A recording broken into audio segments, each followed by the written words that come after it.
ఆ కాంగ్రెస్ అభయహస్తం అనే మేనిఫెస్టో ఏదైతే ఉందో అది ఈ శతాబ్దపు అతిపెద్ద మోసం. అది ఈ శతాబ్దంలోనే అతిపెద్ద మోసం ఏదైనా ఉందంటే కాంగ్రెస్ అభయహస్తం అనే మేనిఫెస్టో.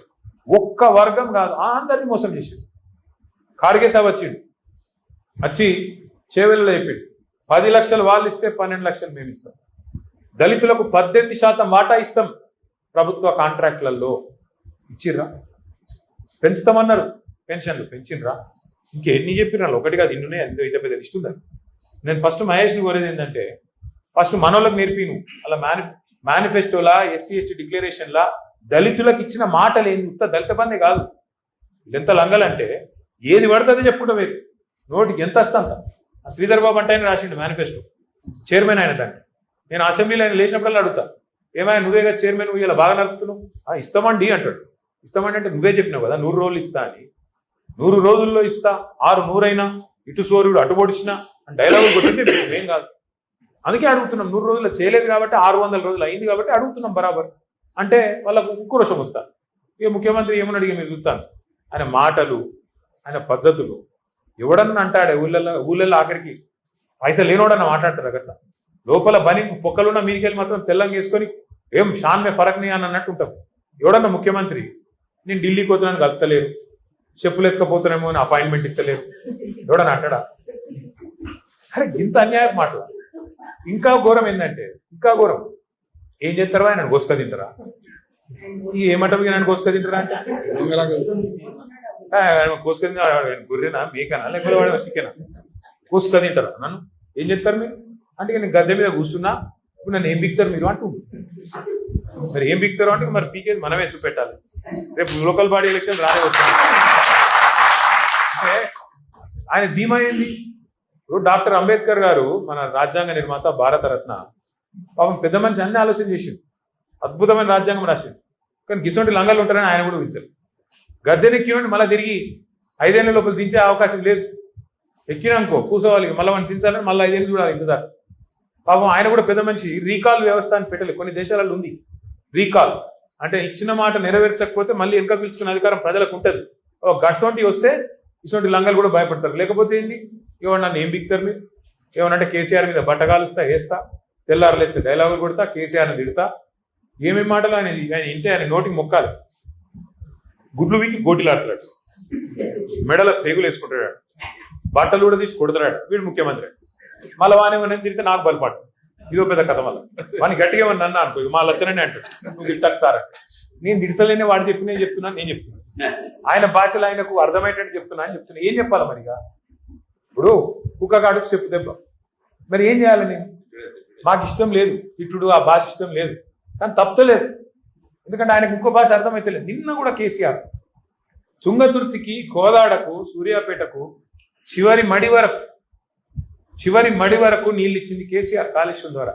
అది ఆయనకు తెలుసు, తెలియదని కాదు. కానీ ఎంత లంగా అంటే ఈయన వచ్చినాక 2 ఏళ్ళ నుంచి నీళ్ళు లేవు. అన్ని తెలుసు, ఇది తెలుసు, అది తెలుసు. కానీ చర్చకు వస్తావా అంటాడు. మొన్న పోయి నేను చర్చకు రమ్మండి, ఆడికెళ్ళి మళ్ళీ వీకి మళ్ళీ చర్చకు వస్తావా నిన్న డైలాగ్. ఏమనాలి? చర్చకు పిలిస్తేనేమో పారిపోతాడు పిరికి సన్నాసి. మళ్ళీ చర్చకు వస్తావా కేసీఆర్, నాగార్జున సాగర్ కట్ట మీదకి వస్తావా? మేమన్నాం ఇక రారాబాయి, మరి మేడిగడ్డ బరాజ్ మీదకి రాయిగా ఆడిడేందుకు. మంచిగా ఉంది, అది కూలిపోలే. నువ్వు కూలేశ్వరం అని నీకు నెత్తి బాగలేక నువ్వు అంటున్నావు. కానీ నిన్నగాకమన్నా మా జగదీశ్వర రెడ్డి గారు వేయచ్చు మొత్తం మేడిగడ్డ బరాజ్ మీదనే కారు నడుపుకుంటా, ఒక ఇక్కడనే కుంగింది, ఒక ఈయనే నా కారు ఉంది చూడుండ్రి అనుకుంటా ఆయన ఇలా ఆడ పెడతాడు సూర్యాపేటలో. నేనేమంటున్నా అంటే ఇంత మోసం, ఇంత దగ ఒక దళితులనే కాదు, ఏ వర్గాన్ని విడిచిపెట్టకుండా అందరికీ. ఆడబిడ్డలకు చెప్పిండు నెలకు 2500 ఇస్తాను, ఎదురు చూస్తాను. 1,68,00,000 మంది ఆడపిల్లలు 18 ఏళ్ళు నిండిన వాళ్ళు ఉన్నారు రాష్ట్రంలో. వాళ్ళందరూ ఎదురు చూస్తాను ఎప్పుడు వస్తాయి 2,500. వచ్చినాయా? 42% రిజర్వేషన్లు ఇస్తా అన్నాడు. ఏది దిక్కులేదు. ఒక వర్గం కాదు, రైతులకు వెంటనే రుణమాఫీ అన్నాడు. 10,000 కాదు 15,000 ఇస్తా అన్నాడు. రైతు కూలీలకు ఇస్తా అన్నాడు. కౌలు రైతులకు ఇస్తా అన్నాడు. ఎన్ని మాటలు, ఎన్ని మోసాలు. లెక్క పెడితే మొత్తం 420 ఉన్నాయి, కరెక్ట్గా 420. అందుకే నా ప్రార్థన మీతో, ముఖ్యంగా తమ్ముడు మహేష్తో, మీ అందరితో, ఒకటి, మీరు సమిష్టిగా కొట్లాడితేనే, మీరు గొంతిప్తేనే అడగండి అవ్వ కూడా పోవ పెట్టదు. మొదలు ఈరోజు మీటింగ్ తర్వాత నేను పార్టీ తరఫున బట్టి విక్రమార్క గారు, ఆయన ఇవాళ డిప్యూటీ సీఎం ఉన్నాడు, ఆర్థిక శాఖ మంత్రి ఉన్నాడు, వెంటనే లెటర్ రాస్తా. మీ రిప్రజెంటేషన్ తీసుకొని దాని మీదకెళ్ళే లెటర్ రాస్తా. దళిత బంధు సాధన సమితి అని చెప్పి ఇట్లా రాష్ట్ర వ్యాప్తంగా ఉద్యమాలు జరుగుతున్నాయి. మరి మీరు వెంటనే స్పందించి మీరు ఇచ్చిన హామీ ప్రకారం మొదలు ఇదివరకు ప్రభుత్వం విడుదల చేసిన పైసలు విడుదల చేయాలి, ఇన్స్టాల్మెంట్లు. రెండోది ఫ్రీజింగ్ ఎత్తేయాలి. మూడోది మరి మీరు ఇచ్చిన అంబేద్కర్ అభయ హస్తం మేనిఫెస్టో ఏదైతుందో అందులో మీరే చెప్పారు 10 కాదు 12 ఇస్తాను. ఎప్పటి నుంచి చాలు చేస్తావు? ఇదివరకు ఇచ్చినవి ఎప్పుడు రిలీజ్ చేస్తావు? ఇవి ఎప్పటి నుంచి చాలు చేస్తావు చెప్పాలని అడుగుతాను. అట్లా ఆయనకి యాద్ చేస్తా. కేసీఆర్ ఉన్నప్పుడు 1022 గురుకుల పాఠశాలలు పెట్టినారు. ఇలా గురుకుల పాఠశాలల్లో ప్రతిరోజు ఒక చెడ్డవారు, ప్రతిరోజు ఫలానా కాడ పిల్లలకు బోసక్కగా లేక ఫుడ్ పాయిజనింగ్ అయింది, 30 మంది అస్వస్థత, 40 మంది ఇట్లా, ఇప్పటికి 100 మంది పిల్లలు చచ్చిపోయినారు, 1000 మంది ఇప్పటికీ ఆసుపత్రిలో పాలైంది. నీ పిల్లలకి ఇట్లా ఎత్తుకుంటావా రేవంత్ రెడ్డి అని నేను అడిగినాను కడుపుగాలి. నీ పిల్లలకు, నీ బిడ్డకో నీ మన్మన్కో ఇట్లా ఎత్తుకుంటావా? ఇదే తిండి పెడుతుకుంటావా? ఇలా సాంబార్ వాళ్ళకు పైసలు ఇస్తలేదు.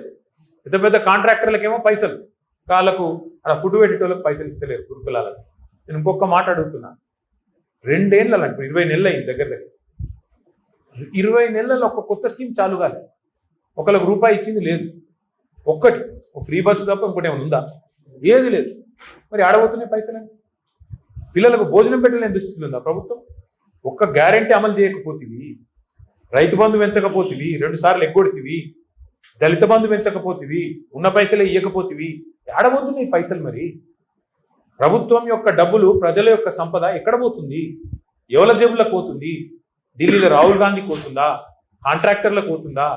మరి ఏడబోతున్నది చెప్పాల్సిన బాధ్యత ప్రభుత్వానికి లేదా? అందుకే మేము కొట్లాడుతుంటే మా మీద కేసు, ఈ కేసు నువ్వుదామా, ఆ కేసులో నువ్వుదామా, ఏం బీక్తావు? ఎక్కువ ఓ కేసు పెడతావు, 4 రోజులు జైలుకి పంపుతావు, నీ కక్ష తీసుకుంటావు, అంతే కదా. అంతకంటే ఎక్కువ చేసేది ఏముంటుంది మమ్మల్ని? కానీ ఒకటి మాత్రం పక్కా, ఆయన కేసులు పెట్టినా, జైళ్ళకు పంపినా, ఆయన ఇంకో 10 కేసులు ఇంకా పెట్టినా మేము మాత్రం ఊకోము. ఖచ్చితంగా కేసీఆర్ గారి నాయకత్వంలో అందరం సమిష్టిగా మీకోసం, రాష్ట్రంలోని ప్రతి ఒక్కరి కోసం కొట్లాడుతూనే ఉంటాం. కాకపోతే మీ మద్దతు మాకు కావాలి. మీరు ఇప్పటికే 16 జిల్లాలకు పోయినామన్నారు, సంతోషం. మిగతా 14-15 జిల్లాలు కూడా మీరు పోవాలి. తప్పకుండా అందరం కలిసికట్టుగా ముంగడికి పోవాల్సిందే.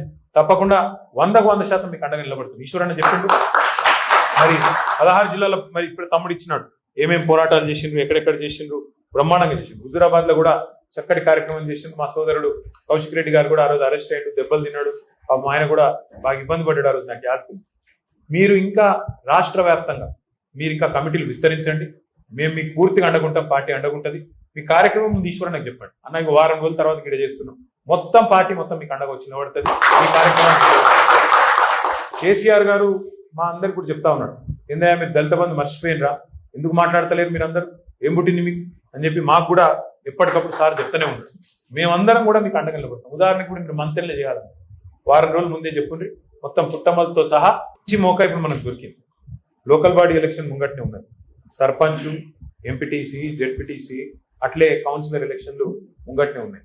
నా ప్రార్థన మీతోని దళిత జాతిని తప్పకుండా జాగృతం చేయాలి.